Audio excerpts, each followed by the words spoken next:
रिक्षामध्ये बसलेल्या एका मुलीसोबत या रिक्षा चालकाने हुज्जत घातलेली आहे। तिच्यावर हात उचललाय। एका किरकोळ कारणावरून मुलीला मारहाण सुद्धा केलेली आहे आणि हे सगळं कॅमेऱ्यामध्ये कैद झालेलं आहे।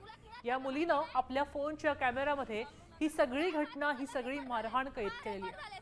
ठाण्यामध्ये रिक्षा चालकांची मुजोरी वाढताना रिक्षामधल्या एका मुलीनं या रिक्षावाल्याची संपूर्ण हुज्जत समोर आलेला आहे। त्यानंतर तिला मारहाण करण्याचा सुद्धा प्रयत्न त्यांनी केला होता। काय हात उचलला? रेकॉर्ड झाले।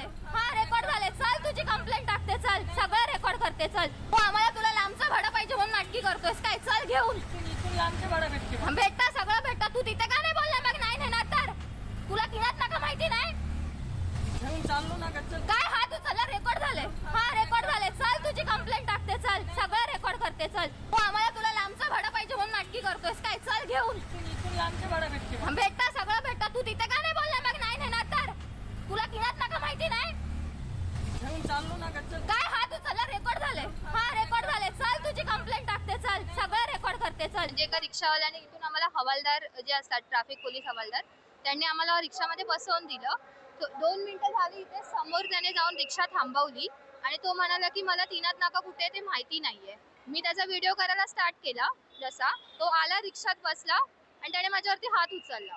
सगळा प्रकार मी व्हिडिओमध्ये रेकॉर्ड केलाय। जसा हात उचलला त्याला कळलं व्हिडिओ रेकॉर्ड होते, तसा त्याने रिक्षा चालू केला आणि म्हणजे भांडतच तो आम्हाला जिथे न्यायला, तीनाथ नाक्याला न्यायला तयार झाला। मी दररोज ठाण्यातून प्रवास करते, आम्ही इथंच दररोज ऑफिसला जातो, पण दररोज या रिक्षावाल्यांची अरेरावीची भाषा, दादागिरीची भाषा दररोज आम्ही सहन करतो। पण यावेळी त्यांनी हात उचलण्याची बोलतो ना, हात उचलला त्यांनी आमच्यावरती, जेणेकरून की नाही आम्ही नाही नेत।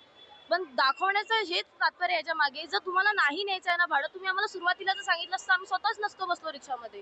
पण यांच्या दररोजच्या अशा वागण्यामुळे आम्हाला मानसिकदृष्ट्या पण खूप त्रास होतो, कारण आम्हालाही पुढे जायला, आमच्याही कामावरती जायला आम्हाला वेळ होतो। पण ह्यांच्या दादागिरीच्या भांडण्यानी प्लस आरेरावीची भाषा ह्याच्यावरती आम्हीही घाबरून गेलेलो आहोत। आता isakal.com आहे देशातील नंबर 1 ची मराठी न्यूज वेबसाईट। प्रत्येक अपडेटसाठी isakal.com ला नक्की भेट द्या।